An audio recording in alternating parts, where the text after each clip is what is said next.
We have multiple surprising New York Rangers updates to go over today as the NHL entry draft is here. The New York Rangers have multiple moves to make, multiple decisions to make, and we're going to break down what insiders are saying about the Rangers heading into draft weekend and free agency next week, because some of the details and insight that we've gotten over the last 24 hours is mind-boggling. We're going to break it all down in this episode of Rangers Digest. But before we do that, a quick reminder to hit that subscribe button. About 77% of you who watch these videos are not subscribed to the channel. So if you want to stay up to date with everything that's happening with your New York Rangers, especially through the next week or so, it's going to be a very busy time. Go down below, hit that free subscribe button, because this is the place to be for all your daily New York Rangers content. But Bret, there's a lot of updates to get to today because a lot is going to happen at tonight's NHL entry draft and over the course of the weekend as well. And I wanted to start with this, that Molly Walker is now saying that she believes with K'Andre Miller, seemingly, at least at this point, because there is, the door's, cracked open a little bit for him to stay in terms of a 1-year contract extension, but seemingly with him out the door, that Braden Schneider will be taking over on the left side. You talked about this recently, last week. We talked about it in the live stream as well. How do you feel about that? First of all, we have some other stuff to get to in terms of K'Andre Miller and a wild tweet that we're going to break down in terms of a trade that the Rangers are going to make. But how do you feel about that? Yeah, what we're going to get into later on in this video was absolutely mind-boggling. I did not expect to see that here on vacation. But when I told you, I said I can't wait to chop up about what we're going to talk about. But to break down the K'Andre Miller situation real quick, Braden Schneider, like you said, I've been speaking about this for a while. I believe that he can play on that left side, and he would be a great complement to pair with Adam Fox because, Braden Schneider does have offensive upside for sure.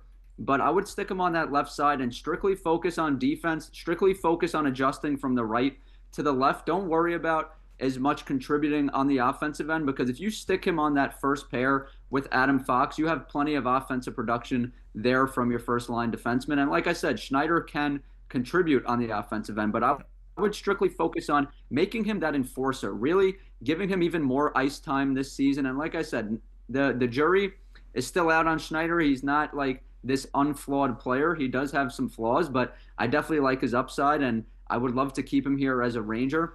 Like I said, he's not a perfect player. The giveaway to takeaway ratio, I'd like to see it cleaned up a little bit here, but strictly focus on being an enforcer on that first line with Adam Fox. And I think that would be great because, Adam Fox, his body's taking a beating. It feels like his body takes a beating every season. It would be nice to have a guy like Braden Schneider next to him, just taking some of that workload off his plate. So I would absolutely love to see it.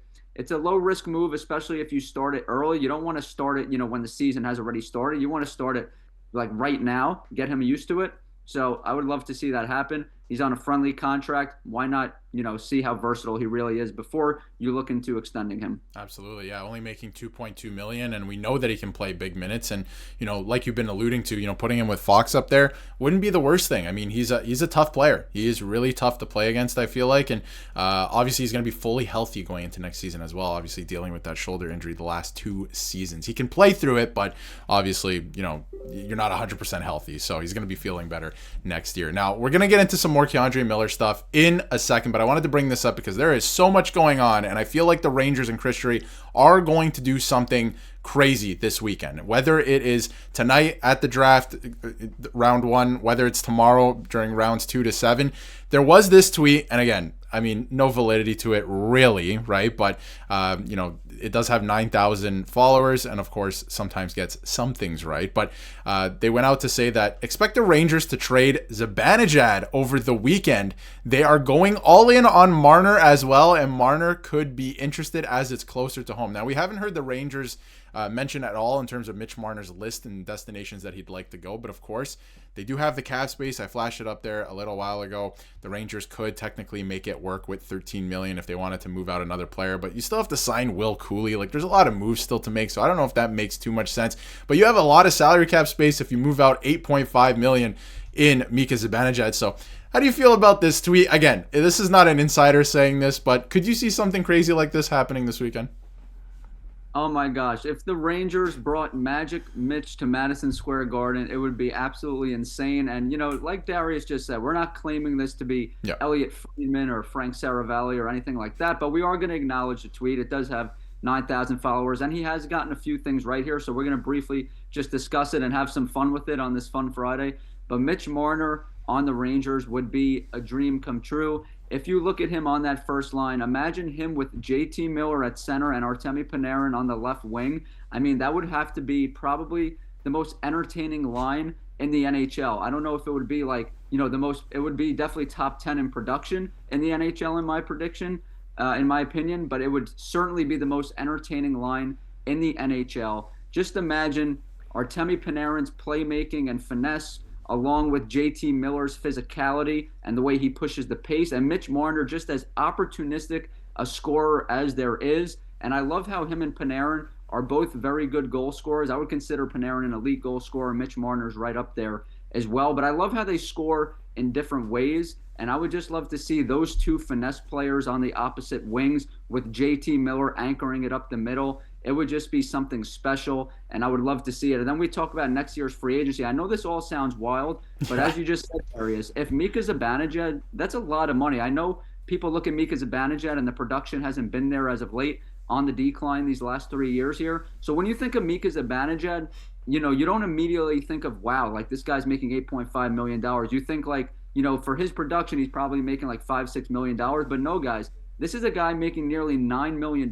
So if you move him, that is a monumental trade. It opens up so many possibilities. It opens up so much cap space. And Darius and I have been in lockstep. It doesn't look like Zibanejad will be moved, but with Chris Drury, anything is possible. There have at least been some discussions about Mika Zibanejad being moved. But of course, until he waives that no trade clause, nothing can be done. But like you said, with Chris Drury, anything is possible. And that first line of Marner, JT, Panarin would be sick. And then next year in free agency, oh my gosh, I mean, Panarin comes off the books, and then you could bring in another star to pair with Marner. And I think you guys all know who I'm talking about there. That would be absolutely insane. But yeah, this is just great to talk about on a Friday, and not impossible. Definitely not impossible. No, not impossible at this point. And again, it's not looking likely. I have it up here on screen, as you can see here, that Mika Zibanejad has said he doesn't want to move from the New York Rangers. He wants to play with the Rangers. But as we all know, with contracts that are, that have no movement clauses, when it comes to Chris Drury, I'll echo what you said. Anything is possible. I'll just put it at that. But we'll move on to some other interesting stuff. And I wanted to get into this, that, it looks like they're trying to trade K'Andre Miller, right, ahead of the draft. And obviously, when we say ahead of the draft, it's happening tonight. So it would have to happen pretty quickly, and I don't think that's going to happen. But they're trying to trade K'Andre Miller before July 1st. And the whole plan here is to trade K'Andre Miller to then bring in Vladislav Gavrikov, and then I would imagine play Braden Schneider on the left side on the second pairing, which can be very interesting. I'm sure they're going to play with the defensive pairings. We don't know exactly what they're going to look like yet. And they have a lot to do in terms of the offense too. Like trading Zibanejad in a perfect world would actually make a lot of sense at this point in time because of the way that the roster looks. But that's the whole plan right now. And that doesn't sound like much of a plan to me, Bret. I mean, like as the days go on here and the fact that things are kind of, dragging into the draft in July 1st, they haven't signed Will Cooley yet. That's a little concerning. The whole plan here is to move out one defenseman that seemingly they're having a hard time doing because there's no real serious offers for Gavrikov. And I will maintain myself personally that Gavrikov could be a really good move for the team, at least in the immediate. But, if that's your whole plan, and the fact that Gavrikov might re-sign in LA, that doesn't sound like much of a plan to me. And we're running out of time. We have just until Tuesday to get this going. Yeah, just until Tuesday, Darius. And I could see both sides. I certainly see your side. Everybody here on the channel knows where I stand on Gavrikov, but I certainly see your side when it comes to Gavrikov as well. I'm not going to act like, I've repeatedly said this. This is a good player, best defenseman on the market in my opinion, better than Ekblad, better than Provorov. So if the Rangers were to bring in one of those guys, Gavrikov would be a nice fit. And it makes sense in the immediate because, you stick him on that top line, play lefty with Adam Fox. And I mentioned Braden Schneider. I said you could stick him on that first line with Adam Fox, could be that enforcer. But what you just said makes more sense, Darius. Put him on that second line, especially when you're adjusting from right to left. Sticking him on that second line makes more sense. It makes it more of an easier adjustment for Braden Schneider. And like I said, he can give you some offensive upside on that second line as well, Braden Schneider can. We've seen him make improvements year in and year out. Not like drastic improvements, but he has gotten better and better every single season since he's been here as a Ranger.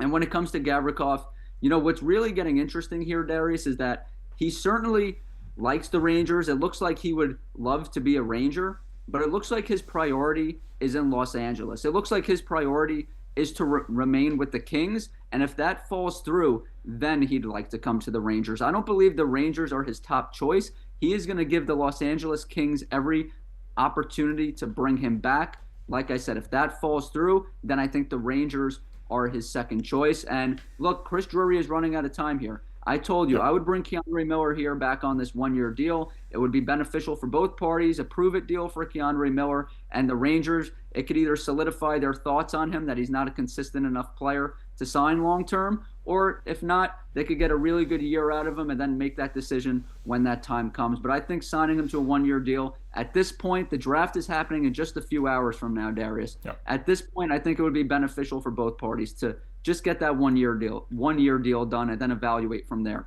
And it could make sense, right? I mean, the worst case scenario in this scenario is you bring back K'Andre Miller for one more year. And I mean, there could be a way worse scenario out there, right? And I mean, we'll see what happens. And again, K'Andre Miller was looking for a long-term contract, a hefty raise at the start of the season. I don't know if he earned that through his play, so he might have to settle because, there is not that much interest on the trade market from everything we're hearing. And I wanted to get into one last report here from Vince Mercogliano that I don't think the New York Rangers would be opposed to trading him, and he's talking about Carson Soucy, but I also don't think they would be willing to sell low on a guy that they just gave up a high third-round pick for. Now, the way I look at this, Carson Soucy does not fit into this team whatsoever.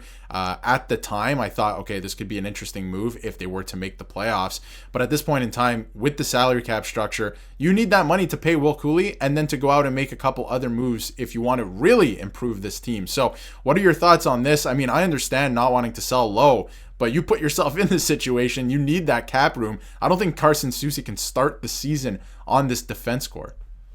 Listen, Darius, I'm going to keep it short and sweet for you. Chris Drury is worrying about selling low on Carson Soucy. Please, you're always going to be selling low on this guy because this guy stinks. It's his fault that he gave up a third-round pick for Carson Soucy. Not our fault, not the other Rangers fans' fault, nobody's fault. It's Chris Drury's fault. The guy stinks. You're always going to be selling low on Carson Soucy. This guy is never going to be good. You're never going to get a first-round pick for him or whatever you're looking for, Chris Drury. That is an absolute fantasy, an absolute pipe dream. The guy stinks, like I said, and just get rid of him now. Clear up that cap space. You're always going to be selling low on him, Drury. He is never going to be good. We saw it with our own eyes. He's done. Stinks. Get him out of here. Yeah, it just didn't work out the whole time. I thought when the trade was made, I was like, this could be very interesting for the team. Like, this could actually work out. And very clearly, very quickly, you could see that, no, it was not going to work out. So I understand that, not wanting to sell low, but look at the way that your salary cap structure is currently built. Look at the way that the team is currently built. You have to move off that player and just give that money